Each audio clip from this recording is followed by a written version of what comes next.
Well, hello everybody, and welcome to our day 9 Advent Calendar 2024 project. And this is what you will be finding in your gold envelope for this year's Advent Calendar.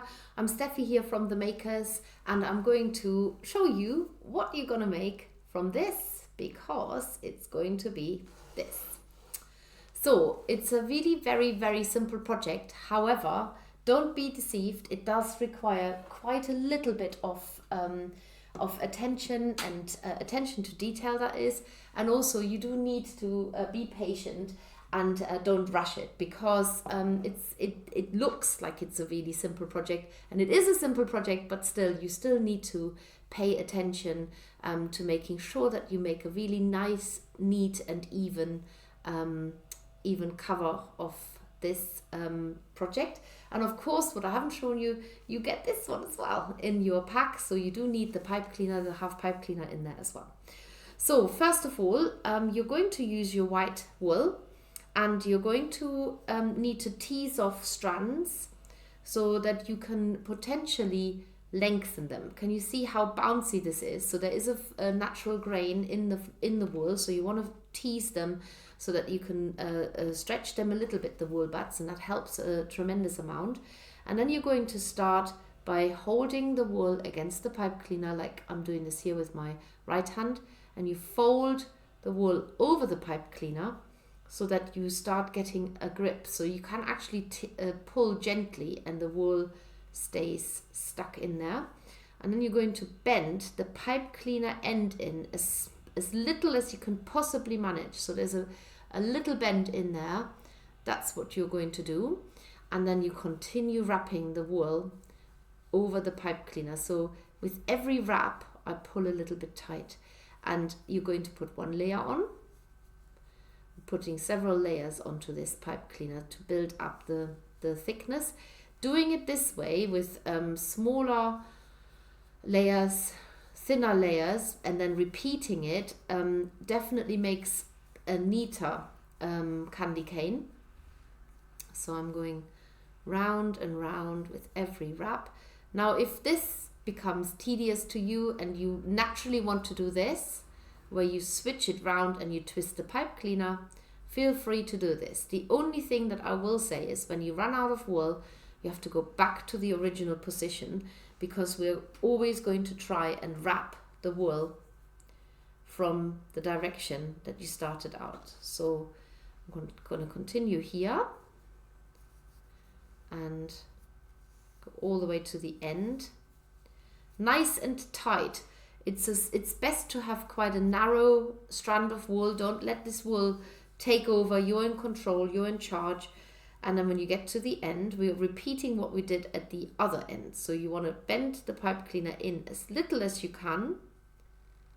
And then what I'm going to do is I'm going to sever the wool here, because this will now go the opposite way. So I'm going to turn it round and start where I started, just so that I have a consistent direction in which the wool is going to be wrapped. And I say it is a simple project, but you do need to master the wrapping of wire so that you get a nice, neat cover. There's only so much that you can do with a needle felting, and it helps definitely to get your wool cover sorted first. So starting with another strand of wool. And this is an Australian merino. It's very fine. It's very soft, and it has got quite a long staple, and staple is a word that is described the length of the fiber. So staple, a long staple means it's got a long individual fiber. And so I'm gonna go all the way to the other end again. Go back a little bit on myself, still wrapping the wool. Go back to the beginning, how I started. Always remember which side the very beginning was. And then add another layer. So you're going to add quite a few layers, and I do want you to do this slowly. So don't add lots of wool. It's better that you add even 5 or 6 layers than just 2 or 3 layers by adding lots and lots of wool onto the pipe cleaner. So we want a nice relatively thick cover here, and we're keeping that candy cane straight at the moment, so no need to bend it. And always remember where you started and continue working that way. So with every layer that you add, you're also tightening the layer underneath, but if you go the wrong way, you're loosening the layer underneath. That is why we want to go in that same direction every time. And if as soon as you turn your shape round, you want to go back to where you started. And I'm going to add one more layer now. So when it gets quite fluffy and you sort of think, oh gosh, this is going to be a furry candy cane, then you can start using a fine felting needle. So that's a 40 gauge felting needle, and you can start felting the wool down a little bit, and I'll show you how to do this. So let's just add another layer. So the idea is that you are creating a nice neat cover. It's really good practice to get the layers thin, keep the wool narrow. That's the best way to do it. So there's my evenly covered pipe cleaner, and I'm going to just use my earth-friendly felting mat and a fine felting needle, which I am going to pick out of my pot here. And now I'm going to stab along the pipe cleaner rather than into it like this, because all you're going to do is just pushing the fiber straight back out the other side. So you want to get the fibers to fuse into the shape itself. So I'm going along the pipe cleaner at a shallow angle, but I'm also making sure that I'm not stabbing towards my fingers.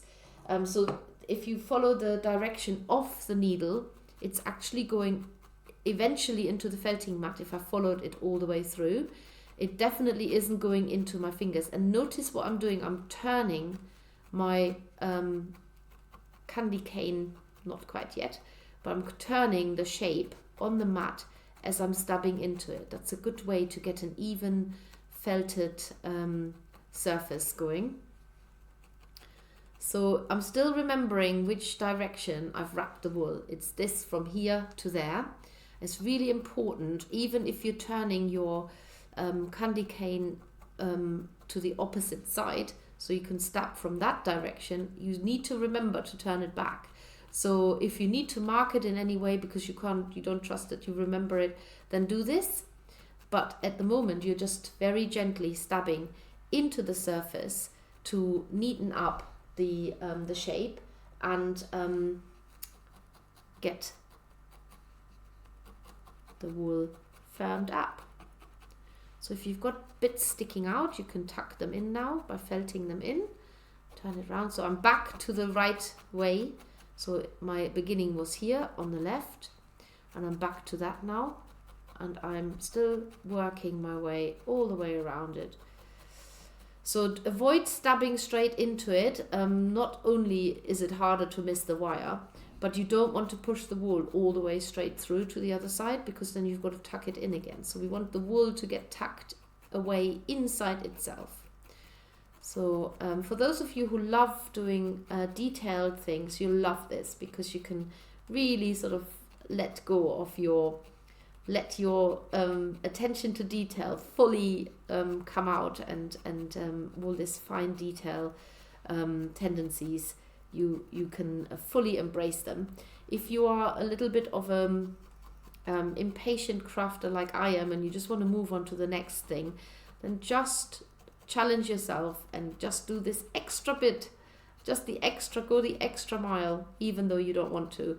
Just go the extra mile. It's definitely worth it, because you need to have a nice solid base before you start adding the colors to it. So just get it down, felt it down, and that's not looking too bad for a base. So the next color you're doing is going to be red, And I've still got a bit of white left over, but with the red you need to be even less generous. So even less wool. So just tease it into a nice strand, and a little goes a long way. I'm just sort of evening it out, making it a little bit sturdier so it doesn't tear as I'm applying it. So I've got quite a long strand here. Now I'm back to where I started. This is it.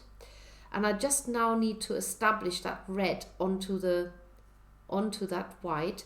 You can felt it down if you want to, just so that you have something to, you just have something to, that doesn't come off. And then you're going to start making quite a generous spiral shape. So you want this to have enough of a gap here for the green to fit on, unless you just want a red and white candy cane stripe. Red and white striped candy cane. Oh my goodness, the words are failing me. So keep going round till you get to the very end. And you may have noticed that my red was just a little bit longer than the actual shape. So felt this close in here as well. So now you've got to be extra careful with where you're stabbing your needle, because wherever you neaten up the red now, and if you stab it all the way through, it will come out at the other side, and then you potentially contaminate your white opposite side with red, which you don't want. So you do need to be very, very gentle in stabbing into the red wool, just to secure it and potentially neatening up the stripe so that it isn't fuzzy. So to not have it fuzzy, stab into the edge, and you could just do one end. So going from, because if you follow it, you'll get all the way down to the other side. And once you've done this, you can turn the whole shape over and then do the other side of the, so at the moment I'm doing here the right side, and when I turn it over later, I'm going to do the left side. And you always have to remember, where did you start with your, so at the moment this is where I started, so I'm actually going the wrong way, but it's also the right way. It's just when I start with the green. So now I'm turning it over, and now I'm going to go felt this down a little bit more.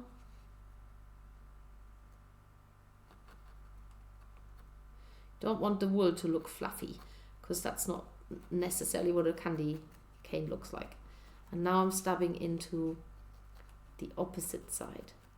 You can go over the red again if you wish. So if you notice that some of the stripes are a little bit too thin, you can repeat the process. Just cover up what you need to cover up. So it doesn't have to be done in one go. I'm just neatening this out now.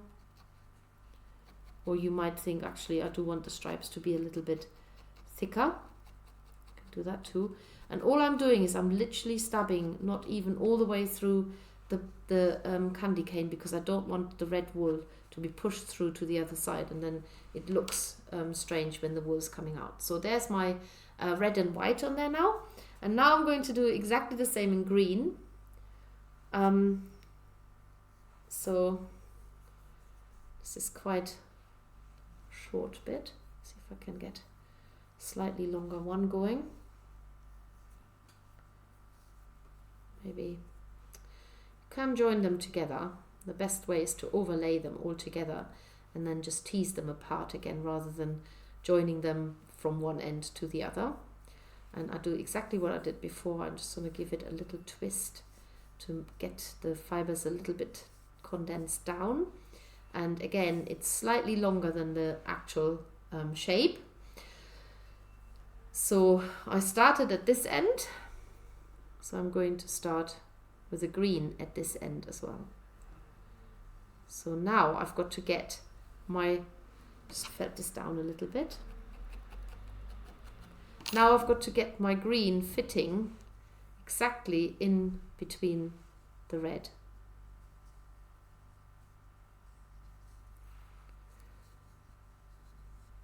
So you have to turn it a certain way anyway, otherwise you're crisscrossing the green with the red. Oh, getting that down. So it is quite a delicate process, and you definitely should be using less than what you probably think. Right, now felt this shut here. The ends will look a little bit less tidy, and then I'm going to step into the edge of the green, going all the way one way, making that nice and neat, but at the same time I'm also felting the green down. So I'm doing two things at the same time. I'm adding, I'm felting it so that the edge becomes neat, but I'm also securing it into the white, so it's not just laid on there to wrap. Going to the red a bit here as well. It's quite thin at places, but I think it's okay. Candy canes are not, they look perfect because of the stripes, but they're actually, if you look at the stripes, some of them can be slightly different thickness. But if it bothers you, you can go over it again, and I'll show you in a minute how to do this, just so that you see it is possible. Turn this over, and then I'm going the other way.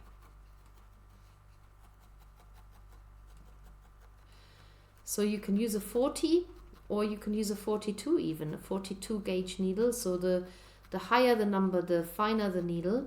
But I would say if you work with a medium needle, it's going to be too, the needle is too thick. You just get big hole marks in there, and all you want to do is just neaten everything up really nicely. So I'm doing this candy cane completely stretched out. It's not bent yet at all. And I just want to show you, if you wanted to add a thicker stripe here, take a tiny amount and then start where you think it needs to start. So you could even felt this down, so that helps you. Just very gently felt that into place. It helps you to have a starting point that doesn't slide around. And then just follow the green stripe underneath, however far you want to go, until you think that's covered enough now. Or you can go all the way. Felt the end down as well, and then just go over the bit that you've just wrapped. And that way you can add, you can make every stripe, if you wish, more consistent, so that they all look exactly the same. And so I mean, this has taken now almost 20 minutes. Who would have thought that a candy cane with stripes will take that long? But it is definitely worth making the effort to felt it down very consistently and neatly. And then you've got to decide which bit is going to be the top and which bit is going to be the bottom, and therefore you just bend it in, whichever side you want, and you've got your candy cane ready to go onto your Christmas tree. If you can be patient, then you might find that there is something else coming in the advent calendar that will allow you to have a perfect hanging for your candy cane, or maybe you just hook them onto the tree as they are. So I hope you've enjoyed this, a simple project, not to be underrated, but so effective. They can also be really lovely little gift decorations. So if you're wrapping a gift up in maybe some plainer paper and just add the candy cane onto them, you've got an instant decoration, but also a gift that you can pass along. Anyway, thank you very much for watching, and hopefully I see lots of candy canes emerging on your felting mats. Bye bye for now.